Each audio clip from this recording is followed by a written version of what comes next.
Thank you so much for talking to us today.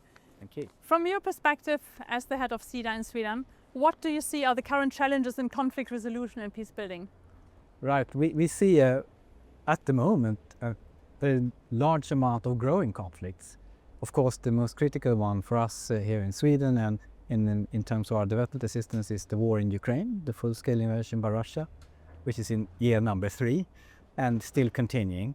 So, and also to address that one is really a challenge right now. We see all the negotiation attempts that is going on where US supports, but at the end in that conflict is very much about getting Ukraine and Russia to the same table, and hopefully that will happen now as we speak this week.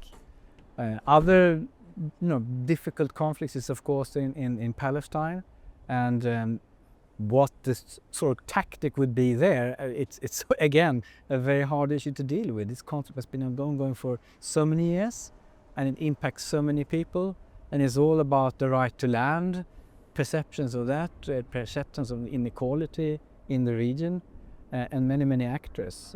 We, as my institution, we focus a lot of course now on providing support and aid to those that are in this fragile environment. So the agency itself is not so much engaged in those sort of negotiations. But then also we, in our work as a development agency, the growing conflicts in Eastern Congo that have been ongoing for years now, South Sudan, and it's spilling into the whole region, which makes the development work very difficult. So we are concerned, of course, about the high number of growing conflicts, and also, of course, the different type of mediation tactics that should be used and deployed, and they are always very context-specific. And for the future, how do you see this field changing? What do you foresee as on the years ahead? Right. Well, we think that, and we had a good conversation here at SIPRI today, also about the need to engage other actors that we traditionally haven't worked so much with.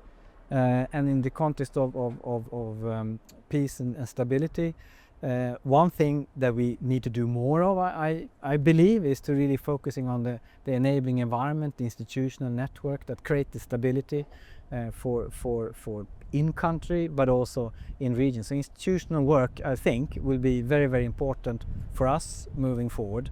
But then, on the other hand, which we probably as a development community haven't done so much about, is to ensure that we create this environment, also make it ready for investment, so we get other actors in particular the private sector. And this was the conversation we just had here.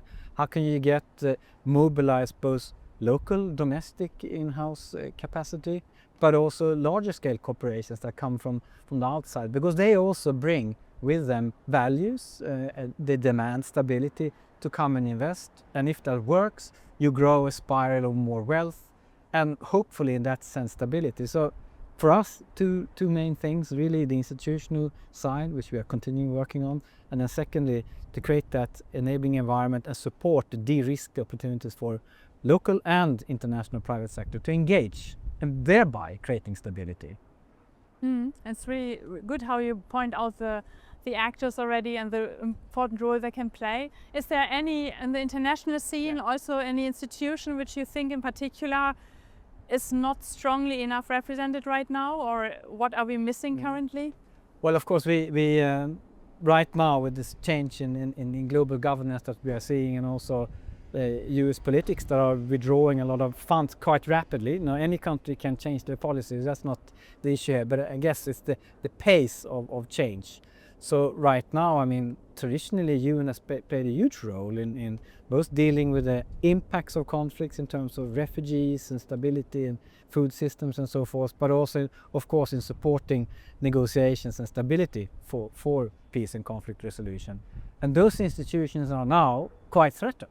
I mean, the whole of UN is now looking at how can they reform themselves, and this time, they have to because of the lack of funding and also the overlapping mandates and so forth. So right now there might be a little bit of a vacuum in terms of the international community, some of these conflicts.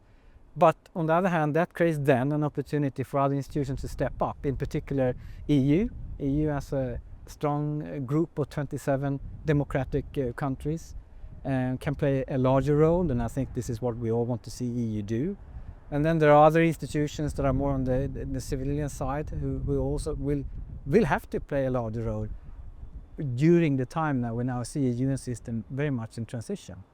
So yes, there are gaps and so forth, but it also opens up perhaps opportunities for other actors to play a stronger role and engage more in these difficult conflicts that we see. Do you remain hopeful?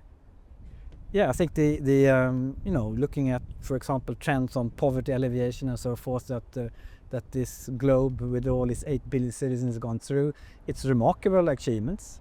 You know, look, climate, for example, there we have huge challenges, but at the end it's all about people and investments and willingness to address these issues. And I remain hopeful regardless of the huge challenges that we see. Thank you so much, Jakob, for talking to us today. Thank you. Thank you.